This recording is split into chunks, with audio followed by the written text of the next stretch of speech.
Hello! In this video I will go over how to get pfSense up and running in ESXi using a USB network interface for the second network connection. This is not supported out of the box, so there's a few things that needs to be done first. Start by navigating to Host and click Actions. In the drop-down menu, hover over Services and click Enable Secure Shell.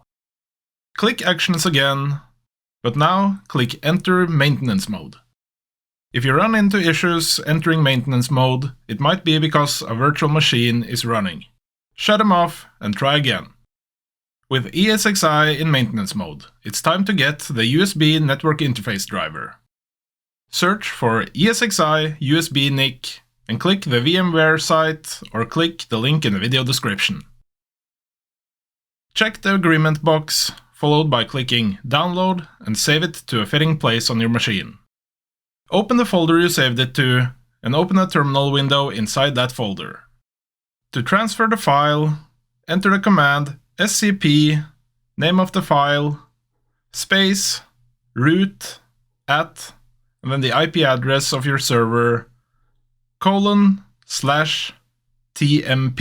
Press enter to accept the connection, and enter your password for your ESXi server. This command will upload the driver to the temp folder on your ESXi server. When the file has been uploaded, connect to your server using SSH, root, @ and then the IP address of your server. Enter your password and click Enter to connect. You should see the driver file if you open the temp folder using cd /tmp/. Open the web browser again and click Instructions in the menu to the left. Then copy the command fitting your version. For some reason, you can't enter the command in the same folder that you have saved the driver. Exit the temp folder using cd /..., and then paste the command and point to the driver from there. When it has been successfully installed, you have to reboot the ESXi server. Do that simply by typing reboot. You should be kicked out when the reboot has started. To monitor it, you can use ping /t and then the IP address of your ESXi server to see when it comes back up again. When the server has started up again, head over to the web GUI and log in. On the host, click Actions, then in the drop-down menu, click Exit Maintenance Mode. Now click Networking in the menu to the left, followed by the Physical NICs tab. Here you should see all your physical network interfaces, including your USB NIC, as long as it's compatible. To make the network interface usable by virtual machines, navigate to the Virtual Switches tab and click the Add Standard Virtual Switch button. Give it a name and make sure the desired USB NIC is selected for uplink, then click Add. Now head over to Port Groups and click Add Port Group. Give this a name also, and make sure to select the correct virtual switch, then finish by clicking Add. Now it's time to get pfSense. Head over to pfSense.org and click Download. Set architecture to AMD 64, installer to DVD image, and mirror should be whichever is nearest you. Then click Download and save it to a fitting place. When the download is done, you will have to extract it. Open the folder and extract the ISO using something like WinRAR.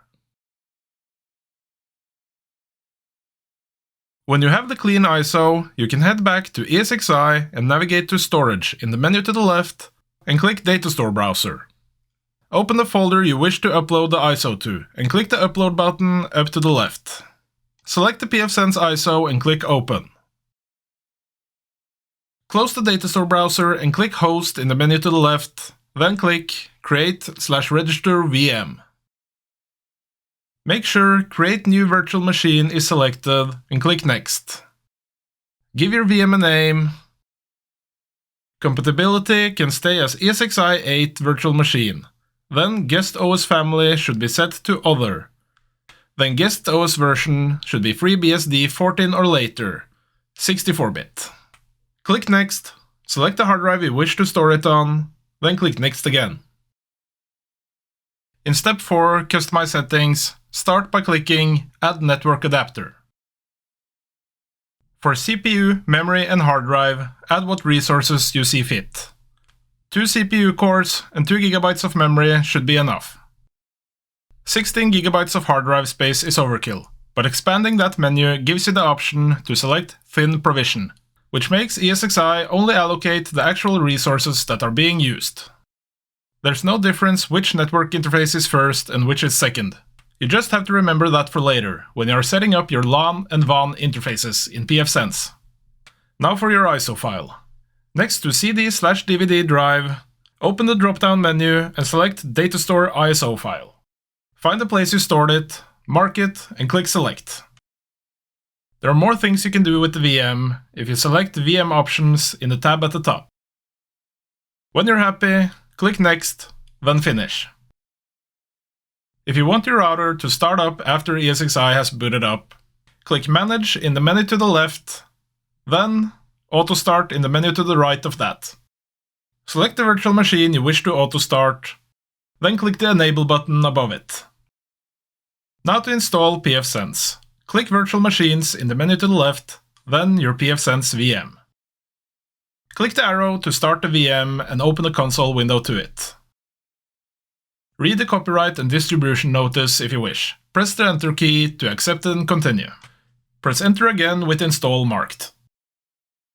You might have special requirements for your firewall, but I will just stick to the default, spamming the Enter key. When you come to selecting the hard drive, remember to press Space to select the hard drive before you press Enter. And then in the next window, navigate to Yes and press Enter again. When the installation process is done, press Enter to reboot and start up pfSense. After it has started back up again, you will get a few configuration questions. I will not be setting up VLANs at this moment, so I'll press N for No. For the WAN interface, I will set VMX0, which is the first interface. Then VMX1 for the LAN interface. Then I'll enter a Y for Yes. And that's it for the installation. You can now either configure more from the terminal, or you can connect the machine to it either via the physical interface or via the virtual interface to configure it via the web browser. If you wish to configure it via a virtual machine on the same server, it's as easy as selecting the virtual machine, clicking Edit, then Add Network Adapter, and then select the interface you set as LAN on the pfSense firewall. Then you just have to enter the IP address of the pfSense firewall and start configuring. That's all I will be going over in this video. I hope it was of some use. Thanks for watching. Goodbye.